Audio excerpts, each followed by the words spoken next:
evening and welcome to Sports Wednesday. I am Julian Gibson. The New Providence Women's Basketball Association played Game 4 of its best out of 5 championships last night at the Donald Davis Gym.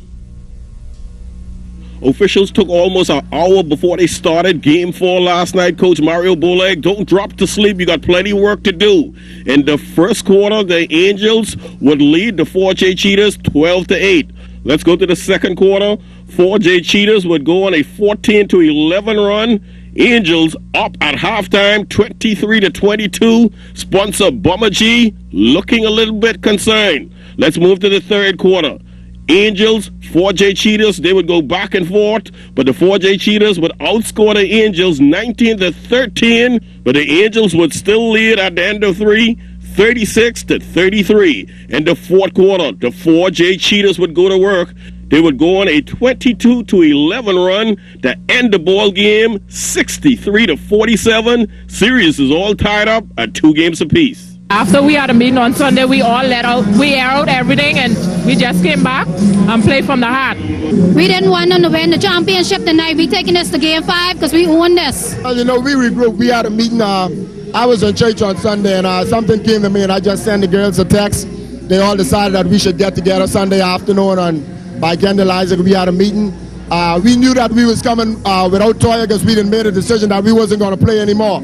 So, you know, having a point guard and Varel Davis, knowing she's a veteran point guard, representing the country at the national team levels many times before, we just put the ball in her hand. The only difference is between her and Toya is that the game is much more slow and under control with Varel. So we played more slower basketball. We switched up our defense at some few times, caught them off guard and was able to get the win. Tonight, what happened? If I knew, I don't know. We, offensively, we did nothing. It looked as if everyone wanted to be on their headlines. So there was no ball movement. And then on defense, we wouldn't get back and we allowed them to do whatever they wanted to do on the inside. And if we play like that, we can win. We were 0 for 18 from beyond the three-point line, but yet we still shooting them. 17 for 54 from inside the paint, you know. And we did not come down and take good shots. And as a result, the score short.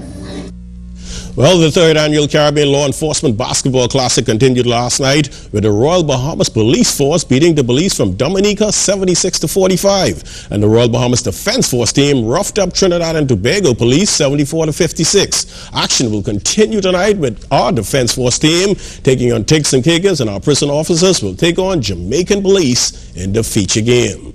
The Bahamas Grifter swim team getting ready for the championships next month right here at the Betty Kenning National Aquatic Center. The trials held earlier this month, and head coach Andy Knowles is pleased to have time to work with the swimmers.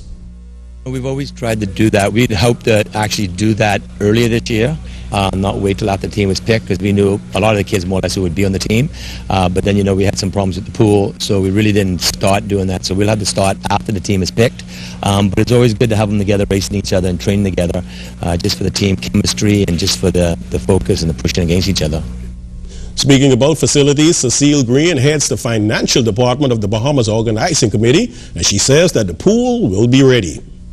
We had our share of challenges with this facility. As you may have recall, we had a fire here about 2 years ago that damaged the pump room, so we lost all our pumps. We had a lot of electrical issues. We've had issues with the heaters, so we are struggling along. We anticipate having everything in order in time for Carifta. Most of our swimmers only got back in this pool in the last 2 to 3 weeks, so it's been a challenge with the access to the facilities. As you know, it's the only 50-meter facility in the country, so if this is not up, the kids are struggling to make do in the 25-meter pools, and those get to be quite full. So training has been an issue. Meanwhile, across the road from the swim complex, P3's boss, Mike Sands, says that the new Thomas A. Robinson National Stadium should be certified pretty soon by the governing body of track and field, IAAF.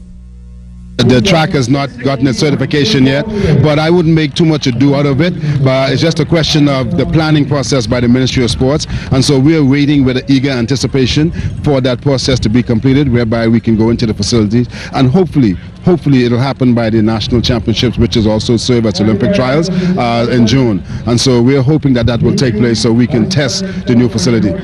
You move and shake of track and field, you know exactly certification of a track like this, how long the process would take. Well, you know, the IAAF appointed persons or approved persons will have to come in and do a lot of testing, including, you know, taking probably pieces of the track to test a lot of different areas, right? I mean, the width of the lanes, the circumference of the lane. There's a lot of little small things. It's like a house, you know, you get your occupancy permit after you've met certain criteria, right?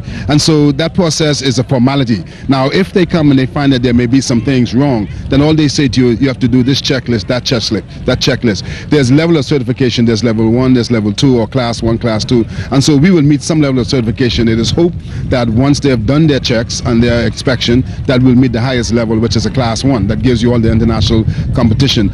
It does not say that you cannot have the events. It's just that depending on the classification is what you're allowed to have. But I'm satisfied that the track was built to specs, and we're just hoping, as I said, that process will hurry take place so that we can really make plans to be over there.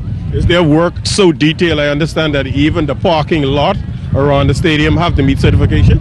Well, I cannot speak to the parking lot, to be honest with you, because I'm not sure of that, but I know that there's a certain level of capacity.